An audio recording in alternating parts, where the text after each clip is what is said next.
Okay, great. So now, let's see. Everything looks good here. Looks good here. We'll get to the main here. So I don't know much about Alex Becker, and what I see is looks like he's got. I don't know. Looks like he's all over the place. He does a lot of stuff. Something about ads. Maybe you guys know something about his ad stuff. Does he do something with ads? Any of you guys following him? Anyways, let's get back to it. So, look, apologize you missed the beginning. We'll just start over again. So my name's Tom, FlipAnythingUSA. I've got a book, Wake Up and Smell the Real Estate. It is been a bestseller on Amazon and Kindle, and basically, I've been making money in real estate since I was 19 years old. I bought my first building, about a 6,000 square foot building when I was 19. By the time I was 28, I was a millionaire. I had started a cabinet shop during that time. I didn't need it anymore. I sold it, and I've been a full-time investor ever since. And so when I hear somebody, we're looking at Alex Becker here, and when I see somebody making a statement as strongly as he makes in this video, to me it's the guys that say don't buy homes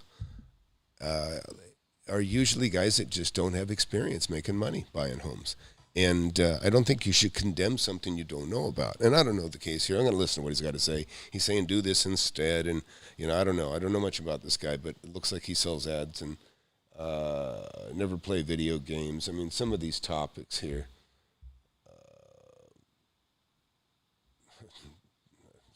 Toxification.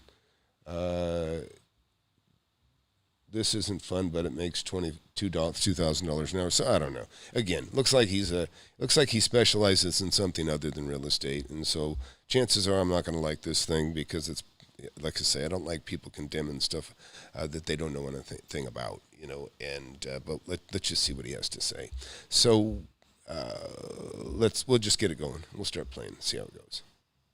Hey guys, Graham here. We're going to be talking real estate today. Anyways, I want to talk about what a mistake it is to buy a home, especially if you're an entrepreneur. Especially if you're an entrepreneur or you're looking to start a business. It's such a goofy thing to do, and there are so many little trips and loopholes and ways for you to get messed up. It's just goofy. And if you know a ton about real estate, this is probably going to be stuff I'm going to be preaching the choir right here. But if you're a normal person like me who's thinking, hey, maybe I want to go buy a home, you shouldn't do it. You shouldn't do it. You should always rent where you live and own where you rent, even if you have the money to do it. For example, I bought a multi-million-dollar home, but I'm generating several $100,000 per month. So it wasn't necessarily a problem with me financially, but when I looked at the numbers and broke down the risk and all the money that needed to be – I'm messing with my microphone too much – all the money that was locked down and all the risks that come with a home, and then all the money that's burnt moving the home from place to place and doing certain things with it, it's just a disaster. I don't know what he's talking about moving the home from place to place. Unless he's got a mobile home. But look, already that's to me is nonsensical what he's talking about. Let me tell you about why you should buy a home real quickly, and then we'll listen to more what he's got to say. If you're new to real estate and you're a beginner, or maybe you've got a job you've had for a couple of years, you actually have an advantage that a lot of people don't have, and that is that you're a first-time home buyer, okay? And even though I've never really taken advantage of this because, I was making a lot of money very quickly, very young, but you qualify to buy a home with like 3.5% down now or 5% down a long time ago. They got these programs, FHA homes, and they've got programs that are specific to the government encourages home ownership. And so if you've never bought a home, listen, don't buy any home. Okay, first of all, let me just clarify something. I tell people all the time, there is no bad real estate. There's just bad deals. And you can make a bad deal on anything. It could be a home, a piece of land, a building, an apartment building, a strip center. And I've bought all those things, but I buy them right, and I make lots of money doing it. And that's what you learn in my book, by the way. Wake Up and Smell the Real Estate. Amazon and Kindle has it. And so, again, I don't get that this guy knows much about real estate, but he sounds like he makes money doing something else. And we'll see what the conflict is. But let's just, and just so you know, I got not patient for a lot of stuff if I think there's a lot of fluff. So I may just speed him up a little bit. Most people can keep up if I go 1.5 times, but we can push through it a little quicker that way. But let's go in here and listen to it. This is Alex. He said Graham here or Gran here earlier, and that maybe he was making a joke about Grant Cardone, who also tells people don't buy homes, send the money to him, which to me I totally disagree with as well. But let's keep watching. And if you're an entrepreneur starting out, it's the last thing you should ever do. So I want to lay this out to you because I see so many young people make this mistake, and I almost made this mistake in a big way. And luckily, I was able to mitigate it, and because of my financial situation, it wasn't much damage to me. But you need to get these things. Also, if you're an entrepreneur and you want to see how I generate those several $100,000 a month, I'll tell you to get the link to them for free at the end of this video. It gives away how I built my first multi-million-dollar business, the ads, the sales, the marketing, everything. And if you can't make it through 5 minutes of a video, you definitely don't have enough discipline to buy a house, and you're going to lose your butt even more because you're not patient, okay? You're impatient like me. Being impatient when you're buying a house, most terrible thing ever. So there's three things I want to cover. First, the true cost of buying a home versus renting, the true cost of selling a home, and then really how you should be using the money overall, especially if you're an entrepreneur. So check this out. Now, I'm not even going to get into all the hangups that can happen with houses. I'm just getting into the basic stuff. But let's say you've got a $2 million house, and you're probably thinking, well, if I go and buy this home, it's better than renting because I'm giving money to the landlord. Well, let's just look at the cost to live in a $2 million house. It'd probably be about... Okay, already this is a silly example, okay? Let's say you got a $2 million house, okay? Well, so he's talking to about 1% of the United States, okay, at best, okay? You guys have heard the term 2%ers, meaning millionaires. So he's already talking to like 2% of the country. So I can already tell you, if you're in the top 2%er, then great. Maybe he's going to have something here. But really, when you're at that level, you can afford to have several homes. Just so you know.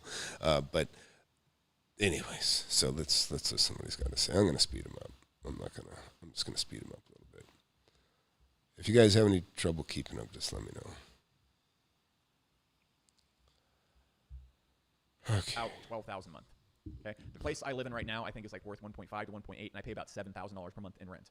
Okay. So weighing that off right now, you think, oh, Alex is losing $7,000 per month. But if you go and get a loan to buy a home, like most people do, what you're going to need to do first off is you're going to be paying about $43,000 per year in Texas in property tax, and you're going to be paying about $60,000 a year on a 3% interest rate loan. On a house like this, you're going to at least probably be spending about $20,000 a year in repairs, if that. So right off the gate right here, I'm spending about $120,000 a year. About $10,000 per month just in hard cost, before I'm even paying parts of the mortgage. So you're losing nearly the same amount when you're renting and owning. That's one thing I want to point out. And if you factor in HOA fees, if you're living in a condo, same exact thing. And this excuse so many people make, especially when they're young, is they say, hey, you know what? I've heard that it's better to own the property than to do that, and it's going to go up in value. Not always the case. Yeah, well, so again, look, he's making an example like when you're young, you have a $2 million home. I mean, to me, that's just it's just silly already. It's already silly. So, but let's just listen. It's the case, especially if you want to put the money elsewhere.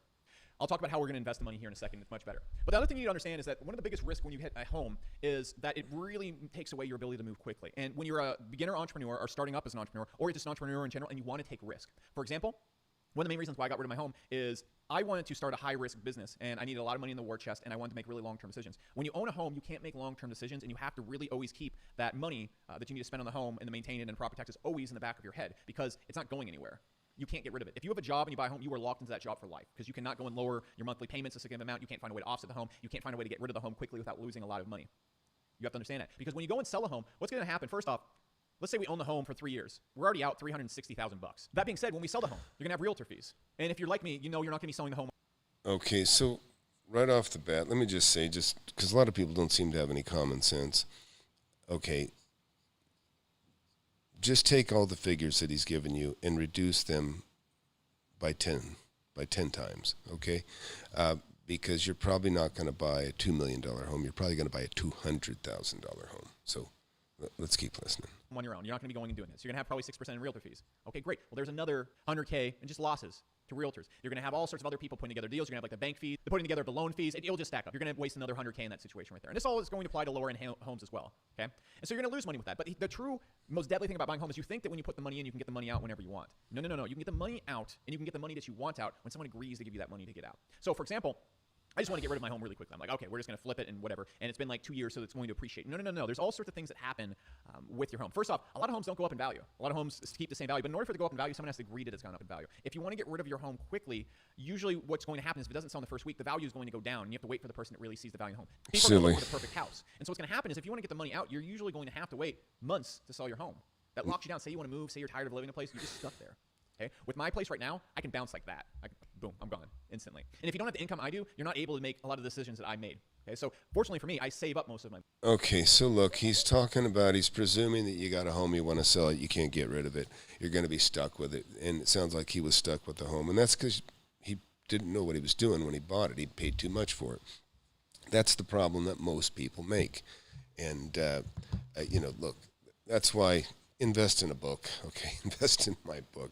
$10, $20, whatever. I also have a mentorship program, but I don't care if you take it or not. I've been doing videos for the last 3 or 4 years for free. You can get a ton of information. I have an audiobook coming out too, but get the book. The book is like a manual, okay? It really is. And I mean, I've done it. I've been doing it for 39 years since I bought my first property. And but again, the reason, if he had a house he put on the market and he couldn't sell it and he felt stuck, I mean, it's because he paid too much for it. Some people, even a strategy is they'll put their house on the market for less than they know it's worth, just to get people in there. They'll say, we're taking all offers for the next week, and they know that they're 100,000 under market or 50,000 under market. And again, so just right off the bat, just consider this. If he's talking, look, you can always buy a home. Just don't pay too much for it. You got to buy it right. You got to buy it under market. So let's keep listening. My money. I store most of my money, and I only spend about 10% of what I make. So even if I had to take a hit selling the home, I was able to do it because of the long-term focus that I wanted to move towards. However, if you're not super long-term focused, you're not saving up all your money, you're not going to have that option, so you're going to be locked in. And it's going to be a massive distraction. And so you really have to look at everything overall. If we were to just go and rent someplace, we know straight up exactly how much money we're going to spend, and it's not going to be all stored somewhere all at once. And we know exactly what's going to happen over the next year, the next 2 years, and we can leave at any time. We're not hooked in anything. We're not hooked in any disadvantages. There's no risk. There's no distractions. There's no anything. When you get a home, you're still going to be paying, if you take out a loan, you're still going to be paying something. Okay, first of all, I don't know where he's renting, where he can just up and leave, okay, because usually you have a lease. And guys like me that have tenants, we lock them into a lease, okay? Now, you can break it for a fee, but you still think about just how much hassle it is even moving, okay? Think about that, moving. What a pain in the ass, right?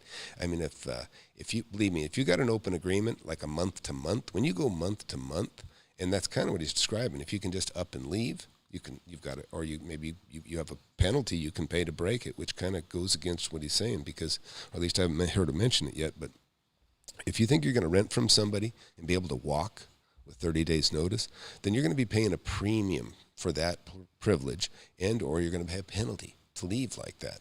And but what I can tell you about the beauty of buying a home when you're starting out, and look, I bought 5 homes before I lived in the 5th one, but the reason is I was buying homes that were beneath my standard of living, and I was making a lot of money on them.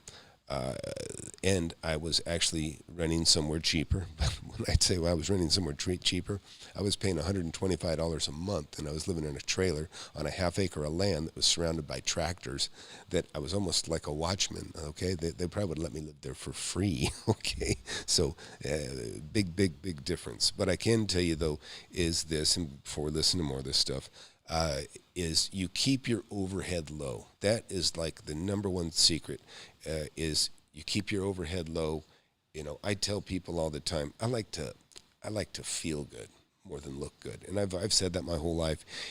And even when I maybe my first million, I could have spent $100,000 on a car or something like that, but shit, I'm not going to give 10% of my net worth on a rolling depreciating item. And you, as you can imagine, just the fact that I was able to make so much money so young, so quickly. This is 30 years ago, okay, I made my first million, okay? That's when I was a millionaire. And that is what I try to help people see the light on and what you can do. One of the things I don't like anybody telling people don't, okay? you can do anything if you do it right. You got to do it right. You got to do it right. So anyhow, let's run through this here. We can talk some more about real estate. Very similar to if you rented the same exact place with every single disadvantage. And I'm not saying paying something similar in your mortgage, so this is going into the home itself. I'm saying paying something similar in just the hard cost that you don't get back in the home. And so even if you're paying a little bit less on the mortgage, and when you factor in property taxes, even if you're paying a little bit less, it's still better to do this. It's still better to do this, and there's a few reasons why. First off, everything I just broke down.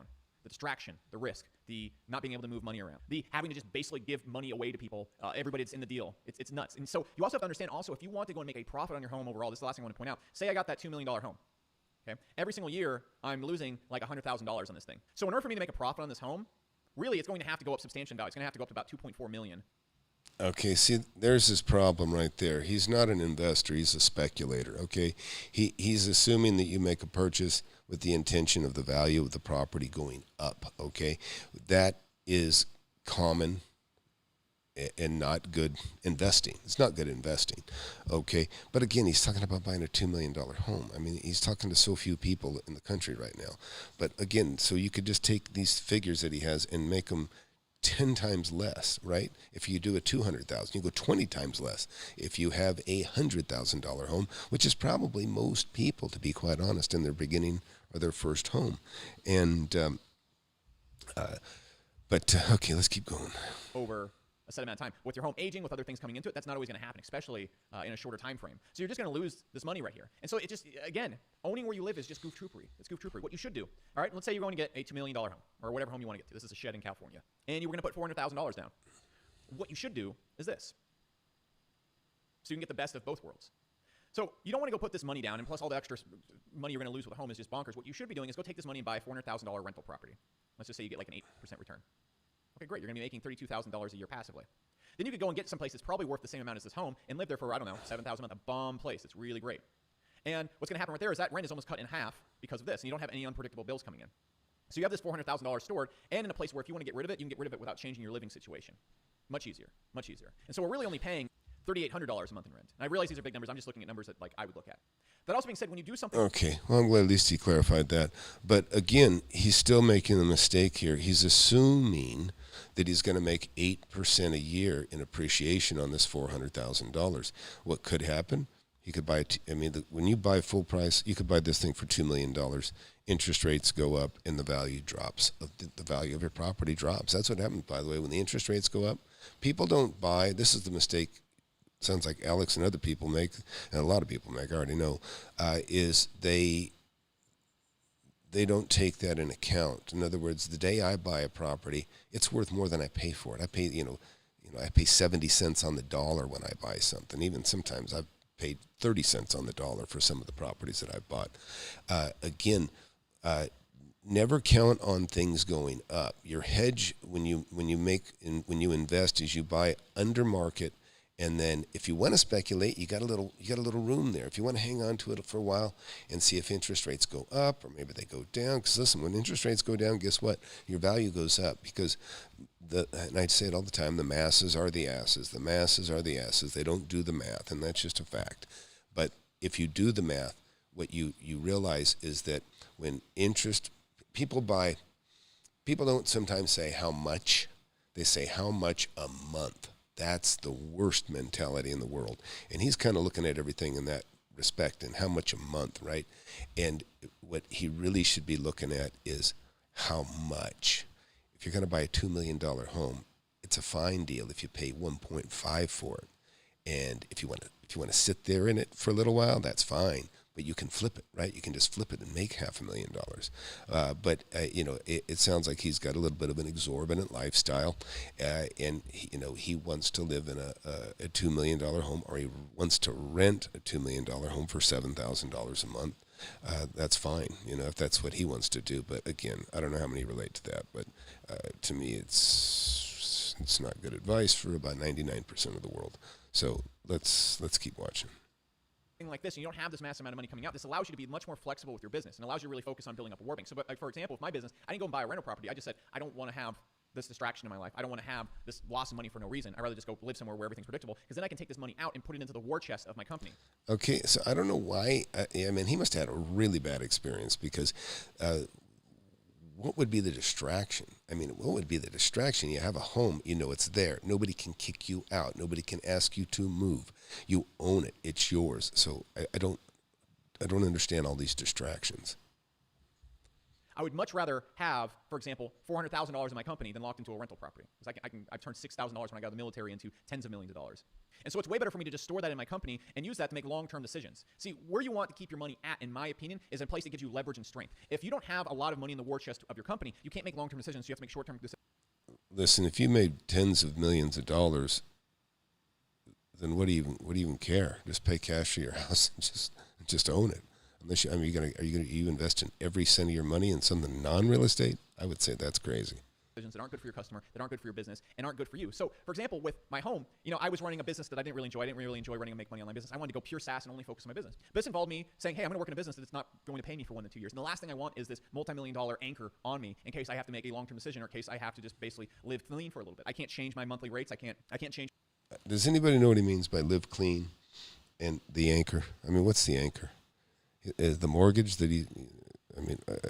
I guess he's not gonna. If you got tens of millions, just go pay cash for it. I don't know what the anchor is, but if somebody can add to that, he was talking about buying an investment property duplex instead of putting down that 400. Yeah, but go live in the $400,000 home, and again with that what he was talking about when he said buying the $400,000 home, he was saying he was assuming he's going to make 8% a year, and that was going to get him $32,000 a year, which was going to offset and take care of half the $7,000, presumably. So whatever, 7 times 8, we got $84,000. So he's going to get 40% back from this other property that he bought. Again, that is wild speculation. Okay, so reason Alex is saying this is because SaaS businesses all require long-term game plans and risks. Okay, now I guess I got to do some work because I don't know what a SaaS business is. But anyways, whatever. Listen, you can make a fortune in real estate. Oh, software as a service. Okay. Yeah, well, I know some software millionaires, and they own their homes, and they enjoy it. They enjoy their homes. But I don't know if you're throwing all your money in. I mean, does it require you jump around the country? Do you have to move somewhere? I mean, I thought that was the beauty of software and the internet, is the fact that you can do what you do anywhere. I mean, you can that's the wonderful thing. You can kind of work anywhere. Okay, so Alex is a minimalist. He literally has like a bed and a table stand. But he's a minimalist, but he likes to live in a $22 million home. Because that's the example he's making. So he's going to make up for it on furniture, it sounds like. Okay, this happened in the last few months. SaaS stands for software as a service. Got it. I guess it's just different perspectives. I think you both are right, but depends on your lifestyle. Yeah, well, it seems like, it kind of seems like an oxymoron to say, and he didn't say he's a minimalist, somebody else did here, but as a minimalist, you're going to live in a $2 million home and only have a table and a chair? That's kind of crazy. Yeah, anyways. But let's keep listening. I mean, and don't think he talks fast, because I got him playing at 1.5 times speed, so he's okay. He seems like an okay guy. Just on the service, I disagree with most of what I've said so far, but I just don't think it applies to most of America. But let's keep listening. Change my monthly cost of living, and I can't move this money around if I need it. It's just a complete disaster. And so if you're an entrepreneur, what you should consider doing is one of those two things. Don't keep your money stored in a property. But if you're one of the people building passive income or something like that, it's far better to go and get, for example, a rental property and then use that to pay your rent, because this money is stored right here. But again, with rental properties, you're going to get the same tax and annoyances and all the things. Okay, so to that point, let me just tell you right now, rental properties in general, on average, when your homes hit about $300,000, your portfolio, it's probably getting time to sell. Now, if you're in a place that's really accelerating, those $300,000 homes may jump up to $500,000-$600,000. I've had it happen to me. But in general, you won't get a very good return on investment at $300,000. $400,000, it's even worse.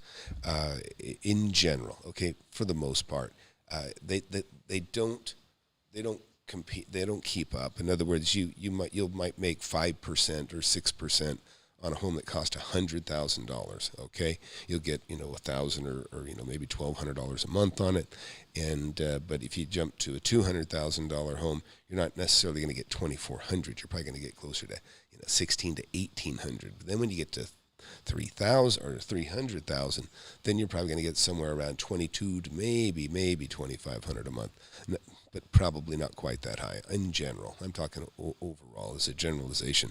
And so what happens is your return on investment shrinks. Okay, now your wealth, your value is going up as far as personal income, or not income, but your value, what you've created yourself, your net worth is going up. But what happens is, at some point, it makes more sense. Like, in other words, I have properties I paid $100,000 for that are worth $400,000, and then I sell them, and I get that $300,000 plus whatever it's been paid down over a period of years, and then I just go buy two more under $200,000, and now I'm getting a higher return on my investment of $400,000. So, what do you got to say here? Don't buy a house, buy his software. No, I don't know. Lemonades, I don't even know that that's what he's saying. Well, we got to let him get to the punchline of this thing, I guess. But let's see. Anyhow, I'll get back to the questions in a minute. Let's just keep going. With it. So you should really be buying rental properties in cash first off. You're looking to just make profit from them. But again, it's still a colossal. It's annoying. It's annoying. What you should be doing as an entrepreneur is you should be. I got to keep stopping. Okay, what he said about buying rental properties, you should just pay cash for them. That's not necessarily true because money's so cheap. Okay, just imagine if you can get 6% on a property. 6% return.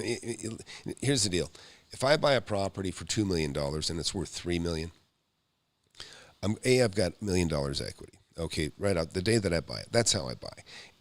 But generally, when I buy stuff that's over $2 million, usually it's going to be like an industrial commercial property. Not going to be a house. Never going to be a house. Not for me.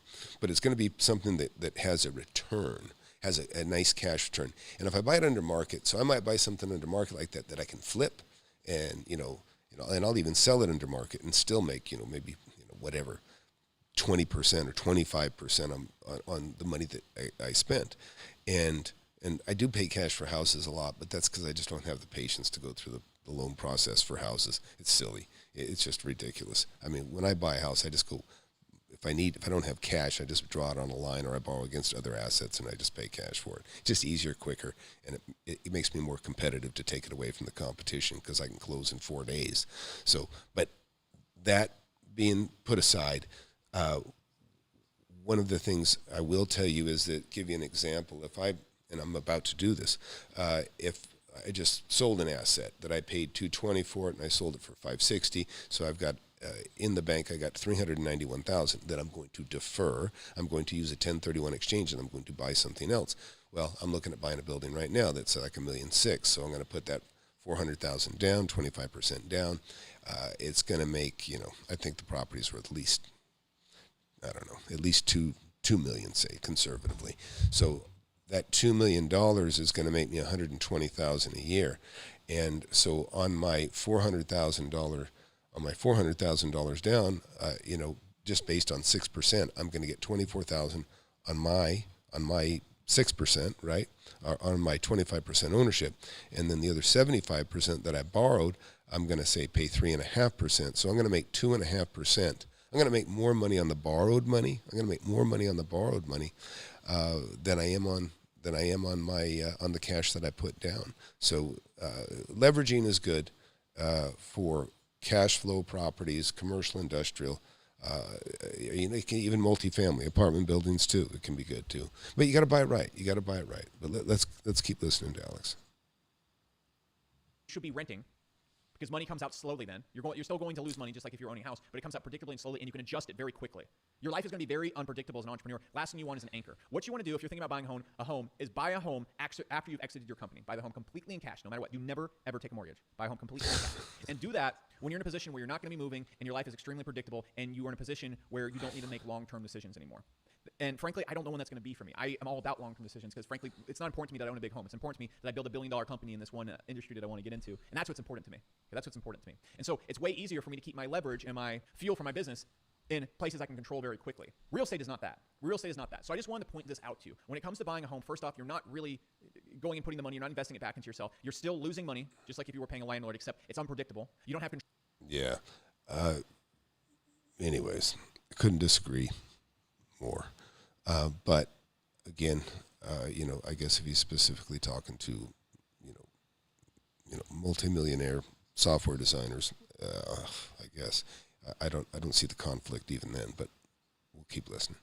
Control over that drain. You can't just say, okay, I'm gonna move somewhere and pay only $1,500 a month rent. I could literally right now bounce out of here, pay 2 more months rent, and reduce my hard cost of living to $500 a month if I want. If I wanted to go and eat ramen noodles, I could do that instantly. With a home, you can't do that, and then it takes away from your war chest. It's a massive distraction. Don't buy a home. Listen, you can sell your home in less than 2 months if you bought it right. If you're an entrepreneur, especially on a mortgage. That's it, guys. That's my best advice to you as an entrepreneur to another entrepreneur. And my second best advice is if you want to see how I built these businesses that have generated tens of millions of dollars, if you go and like, subscribe, hit the notification bell. I make a post on YouTube in the community section about once a week. What this post is going to do is it's going to link you to where you can get all those courses for free. It's like 30, 40 hours worth of training. I used to charge thousands of dollars for all these courses combined. I don't sell beginner courses anymore, so I'm just giving away now and using them to get you incentivized to subscribe to my channel. When you do that, YouTube is going to make sure that you see that post in the algorithm, and then you're going to be much more likely to see this post when I keep it up for 3 to 4 hours. Now, if you want to actually be a super effective entrepreneur, check out the videos after this. The nightmare mode and the dopamine detox video are so essential for keeping your focus and maximizing your output as an entrepreneur. If you want to see how I keep additional focus and really how I keep my life super flexible, so all I can focus on is excelling at what I care about, check out the minimalism video as well. I feel like I should have played him at regular speed for that last little bit. Let's hear that again. All right, let's finish this. Other than that, leave a comment or something, and I'll see you next time. All right. So, anyways, that was that. I don't know what to say. He's not a real estate guy, so he doesn't know real estate, but he knows whatever else he knows. And you can go get a bunch of free stuff from him. Apparently, he's given all the beginner stuff on his however he makes business ads, or what'd you guys call it? SaaS, or they call it something else. Let's take a look at some questions here. So, yeah, everybody has something to sell at the end of the videos, and guess what? Me too. My book. Actually, I was trying to sell it at the beginning of the video. But listen, if you guys think I'm a rip-off, listen, I'm going to rip you off for $10 or $20, and that, you know what? That if you get ripped off for $20, then that's a blessing. That's a blessing. Even my father, my dad was one of the nicest, smartest guys you've ever met. But he was gullible. He trusted people. He was also a horrible procrastinator. I love him to death, and I miss him. He's been dead a while. But he was generous heart, and he was a smart guy. He was a very smart man, but he wasn't very street smart. He wasn't very he wasn't very entrepreneurial. Okay, in fact, it was a point of contention between him and my mother because he'd procrastinate so much. And I can tell you something. Somebody asked me the other day. He said, "Tom, what's the worst thing? Biggest mistake you've ever made with real estate?" And I can tell you about some certain things where I drove by one the other day. I really, I still kick myself to this day because, I could have made, I could have made $1 million probably a day one. And I had this thing, but I owned way too much property at the point, and it was when things were going crashing around 2009. But the problem, what I was going to say is the number one thing is to categorize how I've lost the most money. And I don't mean that I made bad investments and lost money. I'm talking about hesitation and procrastination. Like when I drive by a sign that just came up, I usually stop my car, call, and say, okay, let's make a deal. Let's try to make an offer. And I did it several times yesterday. Give you an idea. I was writing people emails at 2:30 in the morning yesterday, and I was meeting people that I'd written at 8 a.m. because I said, hey, I'm up. Just write me, call me when you get up. Some people rise early, some people don't. I'm a super early riser. And I don't get up at 2:30 every day, but I do wake up, and I might do an hour's work, and then I go back to sleep. I'm about a 5.5 hour guy. I have to take a pill if I want to sleep any longer. But anyway, so we can get to some questions. If you guys got any real estate questions, we can talk about anything you want. But I am on a mission here right now because I have money to defer, and I'm waiting to hear back. I've got an offer on some. I'll give you an idea of day in the life right now for me. I've made an offer for $1 million $1.5 million. They countered. I made an offer for, I don't know, another $950 on something else. I've got an offer I made. Yeah, and this is irritating to me a little bit. I made an offer for something the other day. They wanted $600 or something, and I made an offer, I think, at $525. And listen, here's the other thing. When you make an offer, you get an offer in writing, you put an offer out in writing. Some of the agents get lazy. Some of the people in the mix get lazy. Don't ever let them counter you with a verbal. I mean, sometimes they can't control what the seller says. But, I think we got up to where I was at like $550, and they were countering back at $585. And I said, well, okay, I don't want to hear about the counter. I want to see the counter. Because a verbal offer is, it's worth exactly what it's worth. Nothing. Verbal means nothing. You're not going to go to court over a verbal contract on a piece of real estate. So, but an agent writes me back and says, hey, so we got a counter, and then he's telling me, and I said, well, okay, he said, what do you? And I said, well, just send it to me. And he's like, oh, well, they didn't put it in writing. And I'm like, well, put it in writing. I mean, I put an offer in writing. I expect a counter offer back in writing. Because the reason for that's so important is you want something that has their signature on it, that they've committed to, and it comes back to you. Even if it's not exactly the price that you want. That's what you want, because then you can counter back and sign that. But you want the decision to be done when it's done, because anybody can back out. Anybody can back out of a deal if it's a verbal deal. So it'd just be a cluster. Anyways, I get frustrated. Hey, Anne-Marie, glad you're here. It's very frustrating, but you got to remember, don't hesitate. Don't hesitate. I got a lot of people here that I own my book, I can see, and people that are in my mentorship. And the number one thing is hesitation will just wipe you out. In fact, I have I'm going to show you guys. I looked at another property yesterday. It was creepy. It was really like going to a haunted house. It was off the road, and you got to wiggle, drive around a little dirt path, and then the house appeared, and it was made all out of redwood, and it was back from 1938, but it was a pretty big house. And I was saying this is a perfect set, to make a horror movie, chop up some kids, and it was just the perfect setting for that. But and it was even funny on the outside. They had a well, really, really cool picture of the well. Maybe I have it on the phone. Maybe I can show you. I doubt it. Maybe I can. Anyways, but it had like a really old style pump, with a flywheel and a belt drive. That belt was all rotted off. Then now they had city water since, but it's pretty fun. It's pretty fun looking at property, and you get a passion for it, and I get a kick out of it. I keep trying to build a set behind me, so I don't always have to use this green screen. But I think I'm going to build a set, take a picture of it, and then I'll make that my green screen. Just the history of signs, the things that I've found in the attic. Some of you guys know I've got a pile of photos over here to my right. It was.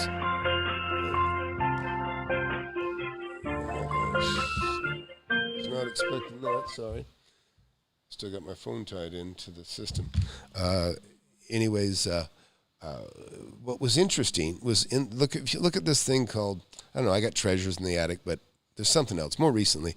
But I go in there and you can see all these papers are torn to pieces, and you can tell it's from rats chewing it up or squirrels or whatever been in that attic. But the only thing that they didn't touch were all of these photos, these beautiful photos. And I'm seeing pictures of my house from 50 years ago, color pictures of the family.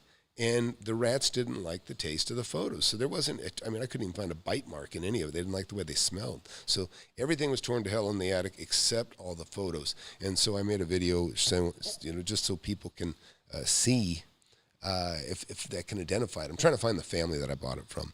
And I've done that before. One time I found it was really kind of cool. I found a big old steamer trunk. I still have the steamer trunk.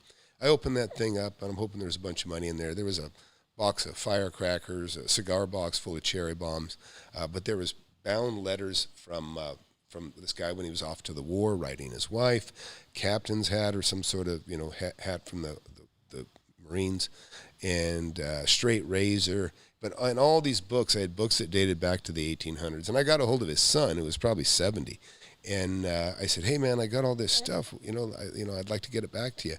And he said, oh, well, tell me what's in there. And I give him the list. And he said, man, you can have all the books, Tom. He goes, but if you would just send me my dad's hat, the straight razor, and the letters, the love letters that were, they were just tied with twine. And so I sent him all that stuff. And I still have all these cool books. I mean, there's stuff that can't even be in print anymore. There's little black Sambo, little brown Coco. But these are really collector's items, And these great Disney books, too, that were from the 30s, and game books from the 1800s. But anyways, so let's talk about real estate. If anybody's got something they want to get to, I'm going to have to cut it here pretty soon. So rather than me scroll way back to where this started, when there was no sound, can somebody, if anybody's got a question, we can talk about it. But otherwise, I'll Anne-Marie, that wasn't you calling, was it? Looked like it might have been your area code. Okay, Alex, got a new deal, opened escrow. That's awesome. Seller has a deceased wife on deed and needs to provide a death certificate, but hasn't. He's 82 years old, now in the hospital. God forbid what happens if he passes away. You have a signed contract. You've opened escrow, but you opened up with a signed contract, I assume, correct? Okay. Well, you have a deal. You have a deal. What's going to happen is if he dies, it's going to go to probate, and then you're going to have to get a hold of his kids so that they know that you actually have and this is the bad news to you for you too right now, probate is a non-essential court type item. Although I think all this crap involved with the holdups that we have, the C word, I think that all goes away. And when the election's done, believe me, everything's done. But so you got a signed contract. What you got to do is, just keep an eye on the thing. He's not going to go get a death certificate probably while he's in a hospital bed, so that's not going to happen. Maybe what you ought to do is find his kids, if nothing, go visit him in the hospital and say, hey, who's your next of kin? Who's your, who's going to get this house if you pass? Or, to put it bluntly, you don't have to be quite that blunt, but it would be good to get a hold of the family members, because I had a similar situation. I bought a piece of property, and it was a fantastic deal. It was some sisters that hated each other, and then before I got the thing closed, the mother they deemed was partly senile. Well, even though she'd already deeded this property kind of to the kids, she still had to sign off on something, and so that led to lawyers getting involved, because they basically it's the same kind of thing when somebody has dementia. They can't make their decision making, then the decision making has to go to a guardian or somebody with clear sense. But it sounds like if you got a deal, you got a deal, and you've got it in writing, and so you can enforce it. I guess is my point. No, Anne-Marie, I saw a phone that the same prefix, the same area code as your area, and so I thought maybe you were calling me. But yeah, Alex, just stay on top of that.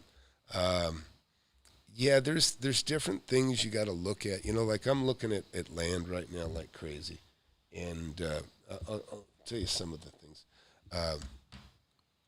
Like right now, I'll give you a couple of challenges, a couple of things that I'm looking at right now. Let me see if I can get my iPad going here. And I have, let's see, I'm almost afraid to try.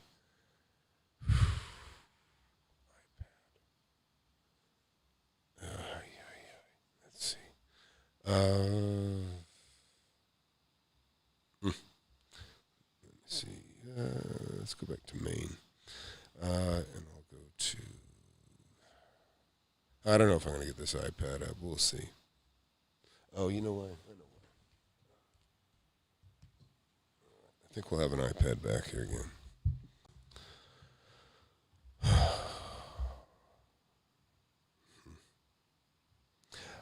Well, one more time. Okay, there's an iPad. There it is.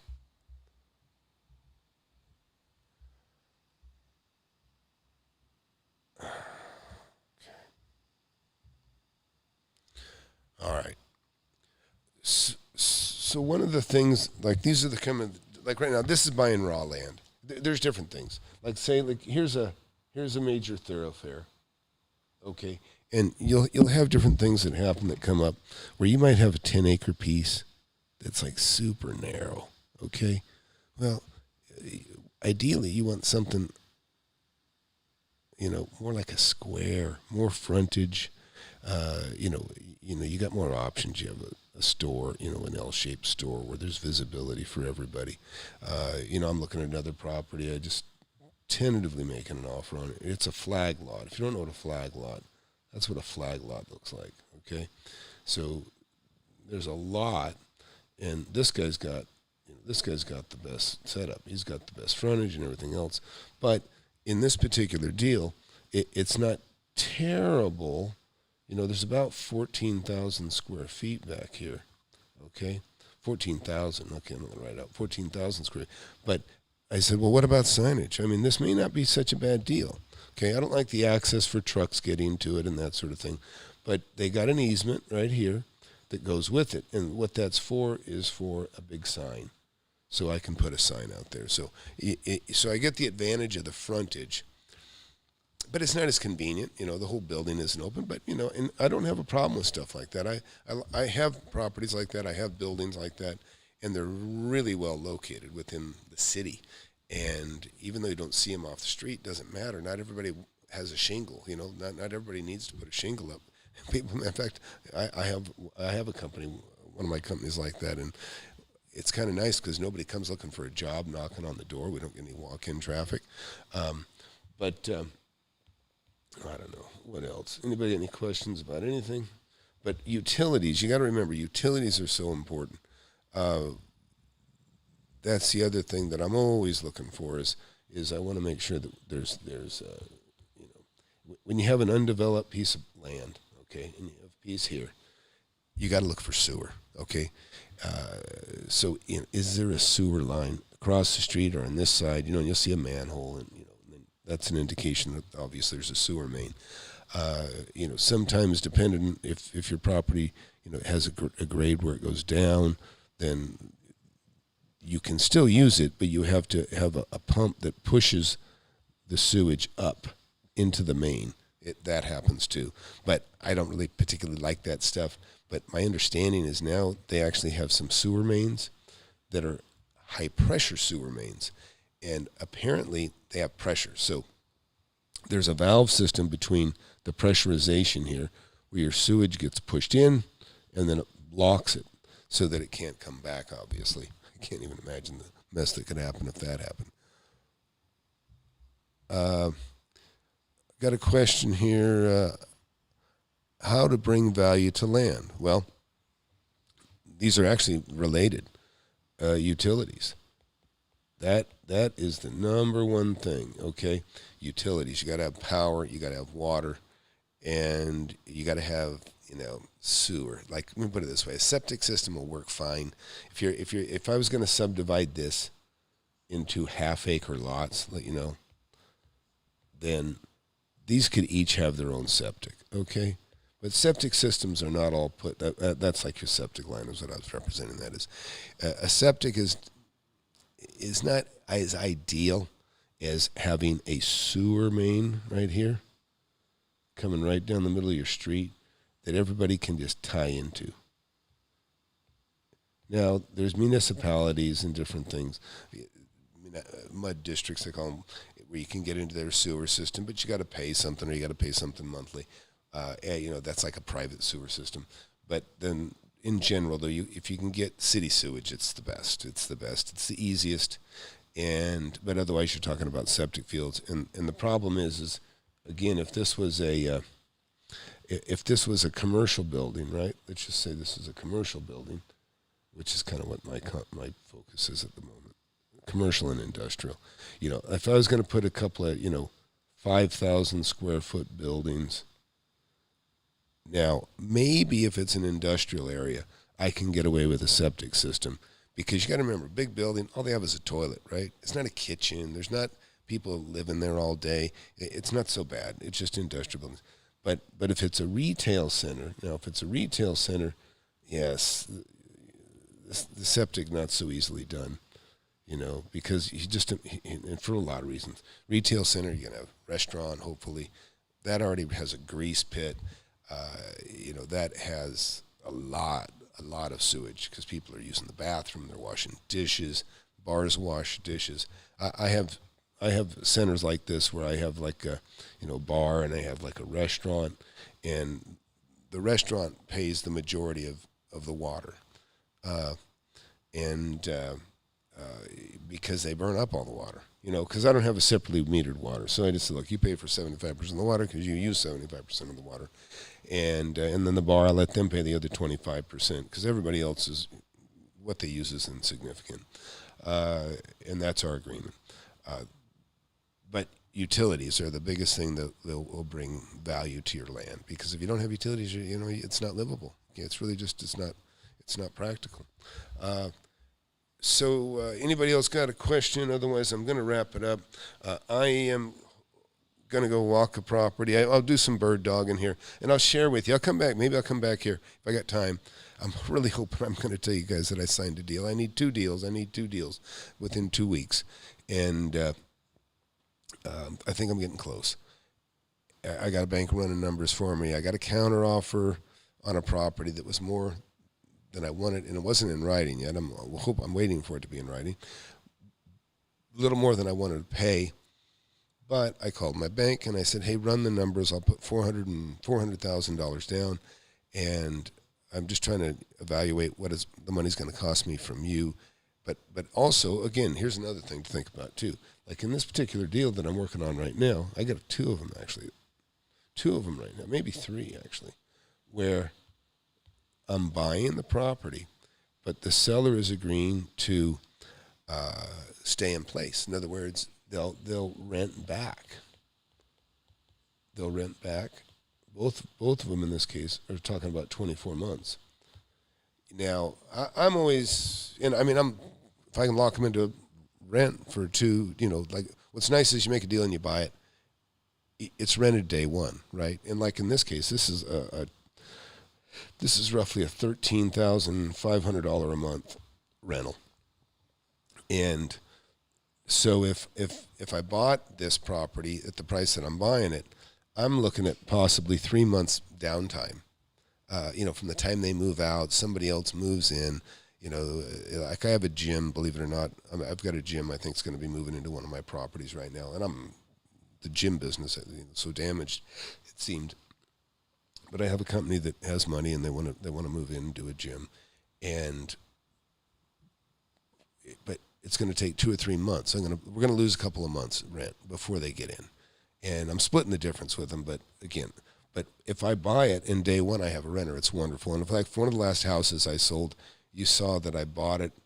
I forget what I paid, say $250, and they stayed living in it, and they lived there just about a year, and then they just moved out, and I sold it for $299.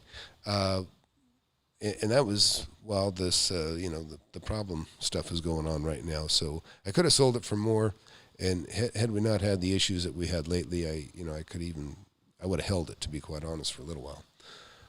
Okay, Luke wrote something here. What do you do when you can't find deals in your area? Yeah, it's a common frustration. You find deals when you don't have the money at hand, and when that happens, like I say, if you get a really good deal, then you go write it, you get it tied up, and then you go find somebody that does have money, and then you get an assignment fee. Get in between what somebody has and what somebody wants, and you'll make a lot of money. You'll just make a lot of money. You got to get in between what somebody has and what somebody wants. That's the key. And as long as you know value, you can do that. You can jump in, get a deal tied up, even though you can't afford it and you can't buy it. And I've done some assignments when I'm plenty wealthy to buy it. But it's like I got too much going, and so I'll say, "Hey, so and so, you can have this for $10,000,000," and then I give it to them I sign my position for $10,000,000. But that's what you can do at any age level. Any kid, any person, any young person, or anybody that doesn't have much money, you can still be smart enough to find a deal and know a deal when you see a deal, and in fact, I met a guy just the other day that was pretty interesting. This guy's made tens of millions of dollars, and he was a mechanic. He was an airplane mechanic, and he would replace like some sort of aeronautical box or instrumentation thing, And he said, yeah, this thing's worth $350,000, and he's putting in parts like that. But see, that knowledge, he knew what things were worth. And then one day, when he was being sent around the country to look at different things for, billionaires that own jets, he come upon somebody, and it was like kind of a junkyard for, jets. And the guy said, hey, and he said, you seem smarter than most everybody that comes around here. He says, yeah. He said, well, tell me what things are worth. And he goes, well, that's worth $100,000. That's worth, $250,000. This is worth $300,000. And he goes, wow. He goes, well, what if I made you a deal on this stuff? He goes, yeah. He goes, I ain't got no money. He goes, well, what if I gave it to you on consignment? Okay. And his eyes opened up, and the guy actually gave him about $10 million worth of stuff to sell on consignment. And before long, he didn't have to work for anybody anymore. He was independent, and he continued to buy, tens and hundreds of millions of dollars worth of equipment, and he's made a fortune. But the point I'm getting at is he recognized value. And if you recognize value, and then, like I say, in this case, this guy saw an asset in the person, that the guy knew everything that he was doing, and they kind of saw an asset in each other. One actually had the means to get these parts, and the other one, had the means to buy them right, and he knew people he could sell them to, and so it worked out beautifully. But that's the thing, and that's really it's really no different than real estate. That's why I say flip anything. It doesn't have to be real estate. It doesn't have to be real estate. You can start. You could be flipping cars. You could be flipping, diamond rings. Anything and that's kind of nice. Like the diamond ring instance, and I don't know anything about diamonds, but they're valuable and they're small. So you don't need a garage, right? You can flip forklifts, but they weigh, a couple ton, and you need a place to put them. And if they break, they don't move easy. So those are the kinds of things you should think about. Take pics and show us the DD. Make sure no maps or address, of course. Yeah, I'll show you some of the stuff I got. I'm not sure you're talking to me. What do you do when you can't find deals? And well, that's what I was saying.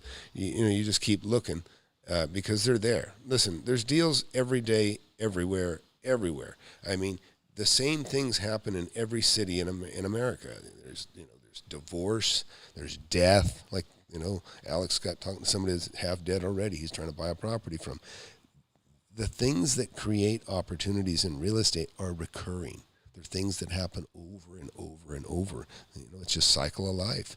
And so, people get on drugs and they blow it, and they go to rehab and their home gets sold. There's all kinds of stuff.